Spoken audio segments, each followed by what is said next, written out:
ఓం నమ శివాయ. కార్తీక పురాణం 24వ అధ్యాయము. అంబరీషుని ద్వాదశి వ్రతము. అత్రి మహాముని మరలా అగస్త్యునితో, ఓ కుంభ సంభవ, కార్తీక వ్రత ప్రభావం ఎంత వివరించినను ఎంత వినినను తనివి తీరదు. నాకు తెలిసినంత వరకు వివరింతును, ఆలకింపుము. గంగా, గోదావరి మొదలగు నదులలో స్నానము చేసినందువలనను, సూర్యచంద్ర గ్రహణ సమయములందు స్నానాదులొనరించినను ఎంత ఫలం కలుగునో శ్రీమన్నారాయణుని నిజతత్వమును తెలిపెడి కార్తీక వ్రతమందు శుద్ధ ద్వాదశి నాడు భక్తి శ్రద్ధలతో దానధర్మములు చేయి వారికిని అంత ఫలమే కలుగును. ఆ ద్వాదశి నాడు చేసిన సత్కార్య ఫలము ఇతర దినములలో చేసిన ఫలము కంటే 1000 రెట్లు అధికముగా కలదు. ఆ ద్వాదశి వ్రతము చేయు విధానమెట్లో చెప్పెదను వినుము. కార్తీక శుద్ధ దశమి రోజున పగటిపూట మాత్రమే భుజించి, ఆ మరునాడు అనగా ఏకాదశి రోజున వ్రతము చేయక శుష్కోపవాసముండి ద్వాదశి గడియలు వచ్చిన తరువాతనే భుజింపవలేను.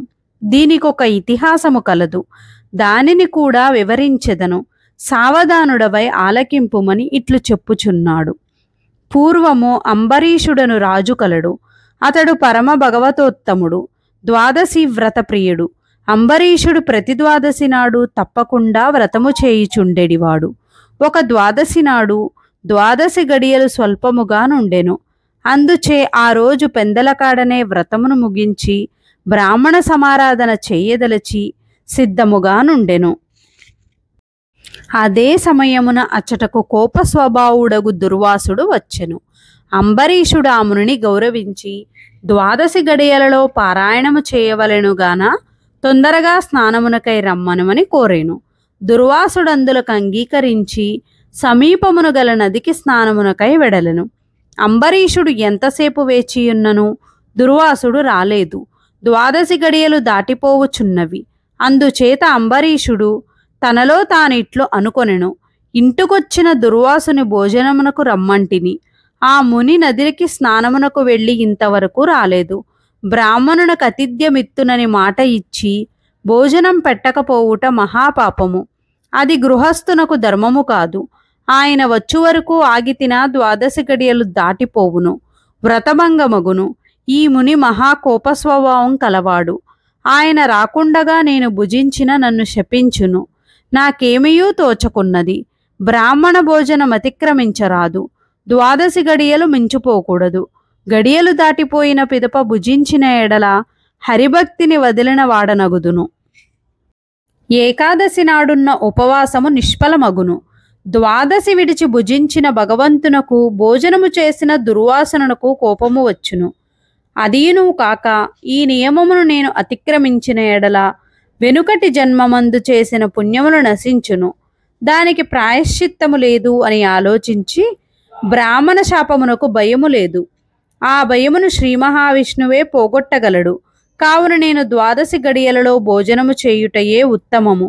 అయినను పెద్దలతో ఆలోచించుట మంచిదని సర్వజ్ఞులైన కొందరు పండితులను రావించి వారితో ఇట్లు చెప్పెను. ఓ పండిత శ్రేష్ఠులారా, నిన్నటి దినమున ఏకాదశి అగుట చేత నేను కటిక ఉపవాసము ఉంటిని. ఈ దినమున స్వల్పముగా మాత్రమే ద్వాదశి గడియలున్నవి. ద్వాదశి గడియలలోనే భుజింపవలసియున్నది. ఇంతలో నా ఇంటికి దుర్వాస మహాముని విచ్చేసిరి. ఆ మహామునిని నేను భోజనమునకు ఆహ్వానించి తిని. అందులకు ఆయన అంగీకరించి నదికి స్నానార్థమై వెళ్ళి ఇంతవరకు రాకుండెను. ఇప్పుడు ద్వాదశి గడియలు దాటిపోవుచున్నవి. బ్రాహ్మణుని వదిలి ద్వాదశి గడియలలో భుజింపవచ్చునా, లేక వ్రతభంగమును సమ్మతించి ముని వచ్చే వరకు వేచి ఉండవలనా? ఈ రెండిటిలో ఏది ముఖ్యమైనదో తెలుపవలసినదని కోరెను.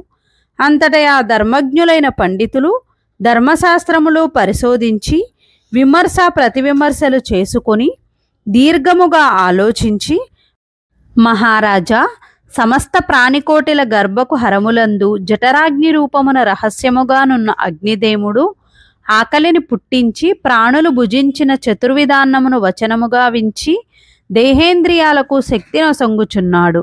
ప్రాణవాయువు సహాయముతో జఠరాగ్ని ప్రజ్వరిల్లును. అది చెలరేగిన క్షుద్బాధ దప్పిక కలుగును. ఆ తపము చల్లార్చవలనన్న అన్నము నీరు పుచ్చుకొని శాంతపరచవలేను. శరీరమునకు శక్తి కలుగు చేయువాడు అగ్నిదేవుడు. దేవతలందరికంటే అధికుడై దేవపూజ్యుడైనాడు. ఆ అగ్నిదేవుని అందరూ సదా పూజింపవలేను. గృహస్థ ఇంటికి వచ్చిన అతిథి ఏ జాతివాడైనను భోజనమిడుదునని చెప్పి వానికి పెట్టకుండా తినరాదు.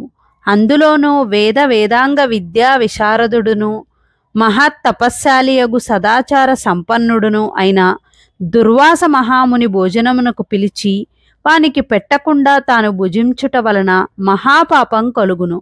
అందువలన ఆయుక్షీణము కలుగును. దుర్వాసునంతటి వానిని అవమానమునరించిన పాపము సంప్రాప్తమగును అని విషాదపరిచిరి. 24వ రోజు పారాయణం సమాప్తం. ఈ వీడియో కనుక మీకు నచ్చినట్లయితే please like, share and subscribe.